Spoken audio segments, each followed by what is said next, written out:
Joe Woodfield. Joe is a Director of Brand and Culture Services at Wrays, WA's most respected brand and culture consultant. I think Joe wrote this. I think you better read that carefully. No, I changed it, Joe. 25 years experience in strategic brand, and marketing experience globally, and is just a wonderful speaker and friend as well, which is where we give a big welcome to Joe. Thanks, Tony. Everyone give me a hand. Great. Hard act to follow, Mr. Capeborn. Thank you so much to Peter leading in. Brand and culture. From the outset, I'd like to make a very clear delineation that when I'm referring to brand today, for the most part, I'm actually talking about your business, not your logo, not your trademark or anything. So brand is really about people. If you're looking at brand strategically, it's about experience. Brand equals experience at the end of the day. Ideal brand, you start with an ideal experience. What we're finding out there increasingly with companies is there's actually two parts to a brand oscillating out there. The external brand and the internal brand. A few nods in the audience. The big picture for us as a strategic brand and culture consultant is to make sure that we have a seamless brand experience happening. What your people are thinking and feeling inside the organisation should be reflecting external to the organisation. There shouldn't be one thing happening inside here and your customers seeing another. So what we're in search for is that seamless brand experience. When we're working in branding with our clients, and I think this claim is quite a left field shock to Wrays when they first started talking to me about coming on board, was if we are serious about being a branding consultant, we with brand, organisational brand and developing employee brands, etc. Externally comes this internal thing called culture. So not only do we look at brand and culture, research is a key part of this, both internal research around engagement surveys, brand health, etc. We need to know what's going on inside that brand and in the heads and hearts of the people. Also external research, naturally. We need to know what your competitors are doing in that space. So research is key to that.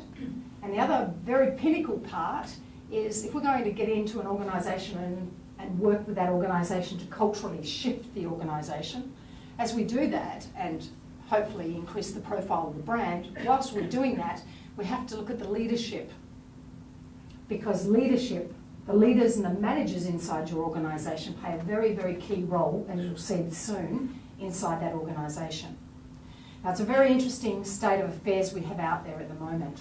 With Gen Y and the speed of technology, which David's going to touch on soon, we have moved from this very fundamentals orientated, sorry Steve, in the accountants area, from being very measurable, very process driven, to becoming a lot more innovative.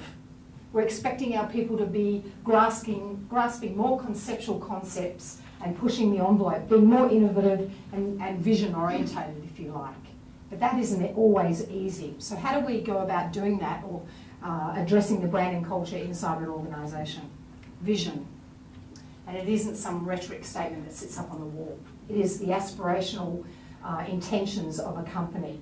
It's usually built by the executives, but with the voice of the people as well. So they give us some information in terms of what do we think our organisation stands for, where is this organisation going, what does it look like, what does the future in 2 to 5 years look like. Also in that vision, if you're building a very good vision statement, should have a perspective, if you like, or a context specifically around the people in your organisation. Because it's those people in your organisation that will have the most power or impact on your brand externally, not the amount of money you spend on marketing materials. It's people, and you'll see why in a minute. So just coming back to that slide for a minute. So people, when we're looking at or conducting brand programs inside, we'll develop organisational values, we'll address touch points inside that culture, and leadership, as I say, is a key thing. This is where you possibly, many of you may feel that branding resides, the external brand image. Brand identity is more powerful than just image. It's what your people think and feel about the brand internally as how it's reflected externally. So brand identity and image is an important thing. How is your brand positioned? What's the degree of awareness, the degree of equity of the brand out there? What are your competitors doing? What are the attributes of the brand? Why do your customers do business with you as opposed to someone else? Do you know all those questions? Can you ask them, answer them? Can you ask every second person inside your organisation what your particular organisation's brands stand for and have them respond unequivocally, roughly the same answer? So we're managing the interplay of those three areas. We're giving your people a vision to move forward to, showing them why they are a key part of that, and at the end of the day, trying to manage the reputation and the awareness and the equity of the brand at the very same time. Culture is unspoken messages that your people pick up inside the organisation, systems, symbols and behaviours. They are watching key managers, your people are watching key managers inside an organisation or a brand, the way they act, and they're following along with that. So we're always moving in these three spaces: systems, symbols and behaviours. We all know that despite any amount of investment in marketing materials externally, your people are having the biggest impact on brand messages and the culture of the organisation. But really, culture is a risk to strategy at the end of the day. It has a direct cost impact upon productivity, discretionary effort, stress, rework, etc., etc. Similarly, so is the brand reputation impacted by your people.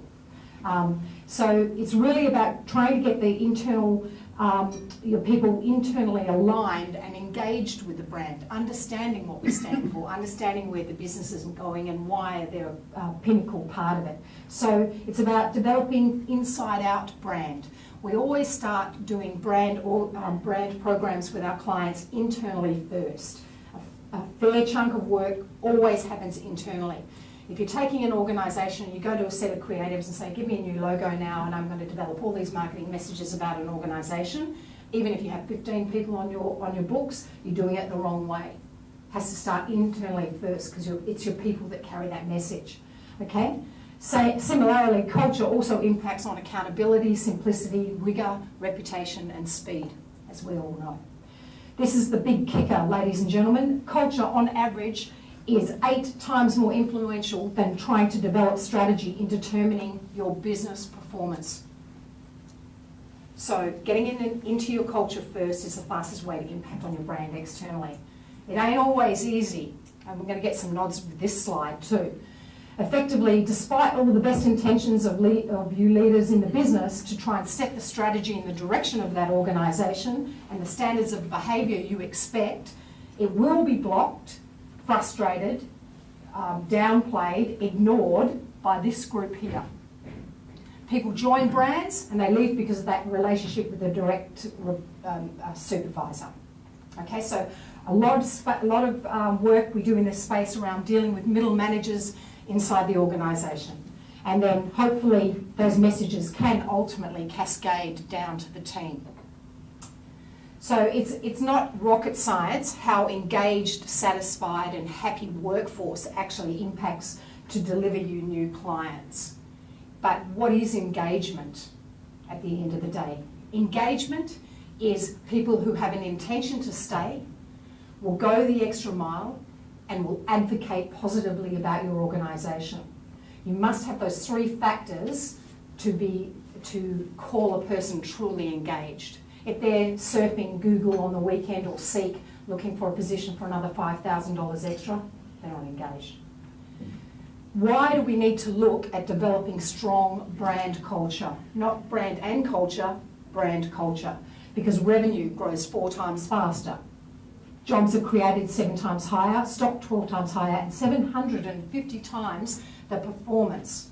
These are Cotter statistics. So it really does, a strong brand culture does impact on the bottom line. So how do we go about doing that? How do we use brand to build culture and culture to build brand? When we go into work with organisations, there's 5 key, what we call cultural drivers. What things do we need to change into that culture or make sure happen in that culture so that it can impact on the brand externally? Understanding the vision and brand attributes. Everyone inside the organisation must know what the brand stands for and what 3 reasons why, or 3 main attributes of that brand and how it's reflected. The vision is a super, super important part. Shared organisational values. Organisational values, not only established, but sent into the HR practices, right down into the lifeblood of those organisations. I was having a nice chat to Angela, who's head of HR for Burswood. She was talking about how they've done a lot of work in the value space recently and the employer brand space, and how it's really gaining some traction in the business. Integrity. Your people must feel like the leaders and everyone in that organisation acts with integrity. Trusted leadership. Like I said, leadership, a key part of retaining and developing your people. And they must believe in the products and services. So we play in those 5 areas when we're going in to do some brand programs for people. Here's an example of getting it very, very right. A person who really walks the talk. Okay, so when we develop brand, and for the most part of it, clients dealing with us, they've gone a long, long way to just establish a great part of this brand strategy initially. We may go and meet them and they've developed values, or they have a semblance of a vision. So a lot of the time it's about applying a glue. But it's a fairly robust platform that we develop. It's the managing the interplay of those 3 areas, which is around vision, values, the attributes you project, a CVP, customer value proposition. You'll have a list as long as your arm of the benefits you're delivering to a customer, but what are you really doing for them? It isn't so immediately obvious sometimes. EVP and employer brand, we're going to talk about that and touch on that because that's very powerful in just 1 minute. It's a key component of what we develop for clients. Brand voice, that's the tone. Think Qantas, think Virgin. Same 737s, totally different experience. And brand principle, the essence, the lifeblood. And brand architecture, usually the reason someone's coming to speak to us in the first instance, like a lot of the work we've been doing, which is, say for example, rebranding an organisation that has 5 companies working and they want to take it to the market and list that company and rebrand or reposition that organisation. Usually it's the brand architecture or the model that will draw them to us in the first instance. To develop new brand identity, i.e. not image. We're not talking about logos here or any sexy marketing materials or concepts. We're talking about people here in terms of people equals brand, brand equals people. Employer brand. Hands up in the room whose organisations actually started this journey or on the journey or finished the journey to develop an employer brand for their company. Great, just 1 or 2 of you. Excellent. I went to a recent AmCham event, and it was a Hay Group one. They're always very well run, the Hay Group events. And at the end of it, there was this lovely young lady in the audience. She shot a hand up and she said, "Our people are leaving in droves. We don't know how to hang on to them. We're at a loss. What can we do?" And I basically answered the question. I said, "It's very, very simple. You need to spend some time, money, and be very introspective to develop an employer brand. An employer brand are sets of attributes that only your organisation sort of own. It's around differentiation and being not only different but singular, about owning mind share. What do you do very differently? It isn't about catchy recruitment messages. You know, a couple of years ago, I was out talking to companies and when we were in the GFC, and they said, "Why are you coming to talk to us about employer brand, Joe? We don't need to, you know, we're laying people off. We don't need to attract." Employer brand is a talent management tool. Yes, it helps the marketers and the HR people, in a sense, to get the messages out there, but it's equally about getting the heads and hearts of your people to understand why this brand or their company is special, why they're a part of it, and to help develop those messages before they're sent to the market. So it's engaging your people as well. So it might be surprising for you HR people in the room who think that employer brand or developing employer brands is a HR, I guess, responsibility, because in the States and the UK, this is from Personnel Today, In the States and the UK, 66% of employer brands are developed by the marketers or by the corporate comms people, not HR.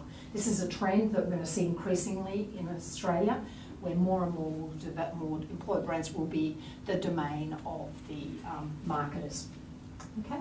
What is employer branding? Like we said before, it's the value concept around your organisation which truly differentiates it from other organisations and other competitors. So it's about distinctive, immediately identifiable, and in this case, EVP are those attributes that are unique to your organisation. What value will they gain? And this is not just the potential labour market, this is pulling your current employees along for the ride and plugging them both in together. What messages are we going to send that potential market? What do our people know and love about our organisation? Why do they work with us over where else they could go? What are we offering that our competitors aren't? And this comes verbatim from the horse's mouth of the people who work for you. So they know it, they believe it, it's authentic, and they've had a voice in the process of developing an employer brand. And Angela from Burswood just said that they have gone great lengths of developing their employer brand and seeing some real traction inside Burswood in terms of engaging and developing their people. So EVP, very important. EVP, the employee value proposition, we will usually arrive at least 4 key statements out of developing the employee value proposition. There are four primary reasons. This is actually from the Corporate Leadership Council, so you can actually log into the Corporate Leadership Council. It's very interesting. There's a bit of thought around that Australia doesn't actually have its own set of EVP. It does. They're here, right here. So there's 4 reasons why people will be attracted to your organisation. There's those 6 or 7 why they'll stay committed to them, stay on the books. But it's only these 6 here that will keep them plugged in. Attract them, retain them, and focus on their level of commitment inside the organisation. So when we develop employer brands, actually there is, it isn't an easy process. Sometimes developing an employer brand can take somewhere between a month and 4 months if you're doing it very, very well, because you're looking at 38 key attributes. You're looking at work in the categories of work, the people working for the organisation itself, the rewards, and the levels of innovation inside that company when we're developing employer brands.